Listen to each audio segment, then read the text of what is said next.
Hey Remy, thanks for your video to me.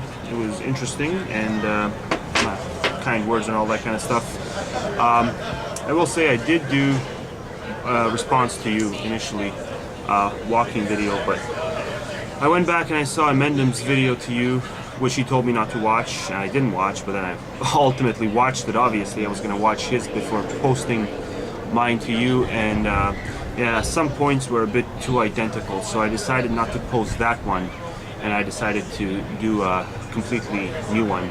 And hopefully I'll try to, as much as I can, avoid the kind of stuff he talked about and just shoot it from a different angle. But there's only so many angles this kind of stuff can be argued. So your problem with the metaphor, to me, was a bit superficial. I mean, obviously, this kind of stuff you mentioned, yeah, you don't take toxins by going out for walks and all that kind of stuff.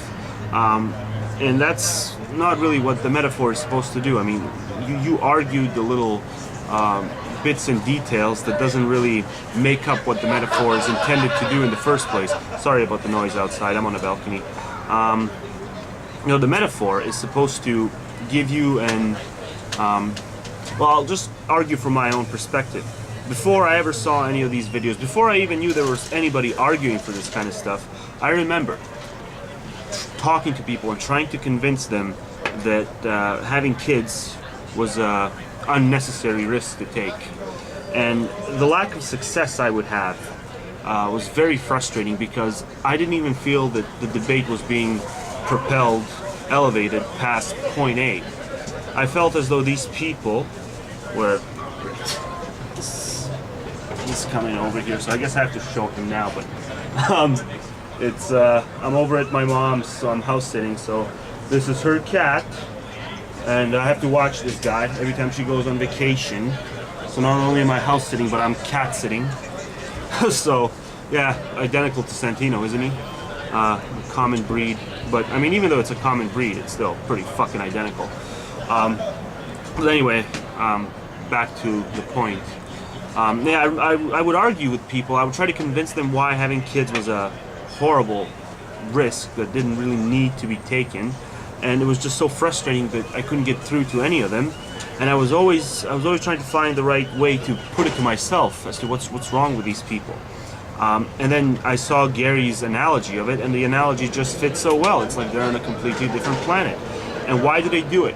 Would they inject this risk into the universe had it not been for what they perceive to be pleasure, for what they perceive to be the fixes in life that they think their children are going to get? They wouldn't do it. If there was no such thing as the fix, the pleasure, then the risks would not be taken. And you can draw a parallel. The fundamental of the analogy, of the metaphor, the fundamental fact of its qualitative similarity between the two examples is the fact that there is a de-appreciation of the risk of perpetuating life, perpetuating something for which we have no built-in mechanism that will ensure that there will be no risk to catastrophe, or, well, I'm sure I don't need to mention all the crap that can happen in life.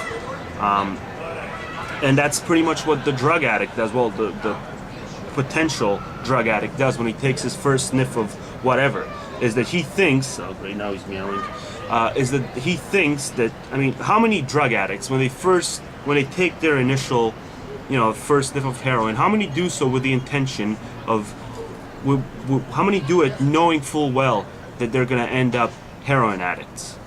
I mean, it doesn't matter whether, you going for your walk results in you shaking and all the stuff that comes along with heroin addiction. That's an irrelevancy. The reason the analogy makes sense is because heroin addicts don't realize the risk they run until it's too late for them to even get it.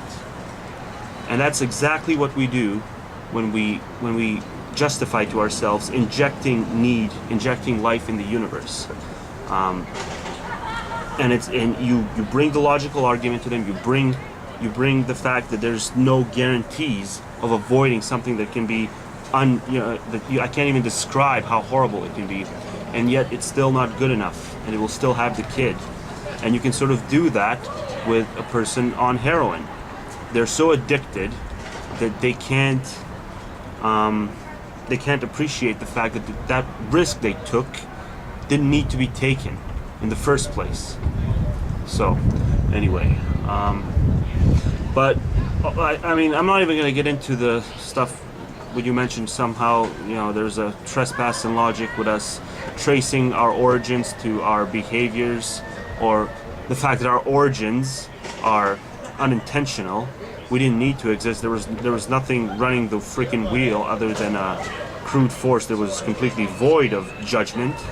I think that's, for you to say that that's a non-factor when it comes to philosophy and discussing our potentials, what we can do in life. I think that's for you to write it off, our origins. I mean, that's I have no word for that. I guess we are going to have to go back to the utilitarian thing, which you also you didn't say it, but the way you phrased it a month back when you did your video to Gary, you made it sound like it was just an instant, something that just needs to be instantly dismissed, utilitarianism.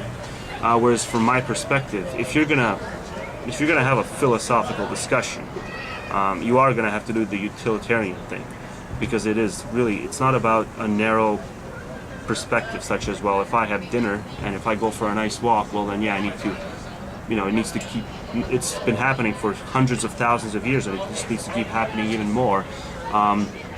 It's not good enough. You have to look at the consciousness thing as a collective, as I'm sure Gary said, and that's the freaking ball game. So you're not doing that.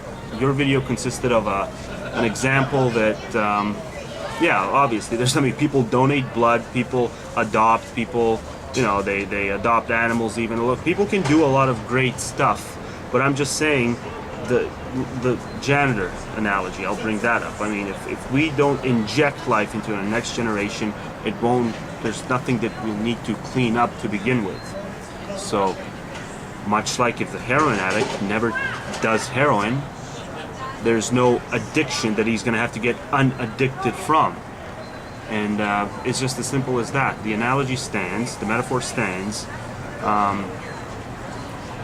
and I do think you sort of misunderstood it, seeing as how you argued for these, you know, with these little details, like, okay, yeah, you're not taking toxins by continuing on living and stuff like that. Well, obviously, it's not an exact thing, but it's an analogy, and the similarities, the stuff that is similar, the stuff like the desire blinding you to the kind of risk you're taking it upon yourself, is more than similar in the two scenarios for the analogy to be taken seriously.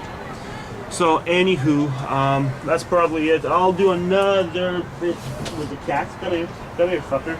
Just because I know the video was a little messy, because I'm not used to doing balcony videos, but yeah, look at this fucker. I mean, come on, he is freaking identical to Santino.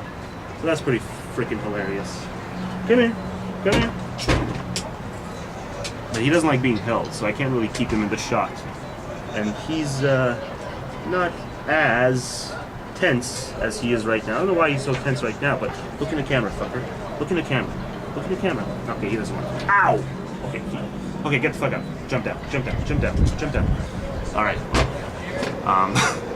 Yeah. I'm not gonna turn into Rabbit Ape or anything. Don't worry, I'm not gonna do the cat thing. This will be the only time you guys see the cat. Just to sort of to make up for a bit of a sloppy video. Because it was a bit sloppy, but hey, what can I do? I am not in my own apartment. I am out of my element. I'm house sitting. So if this was not adequate enough, my apologies.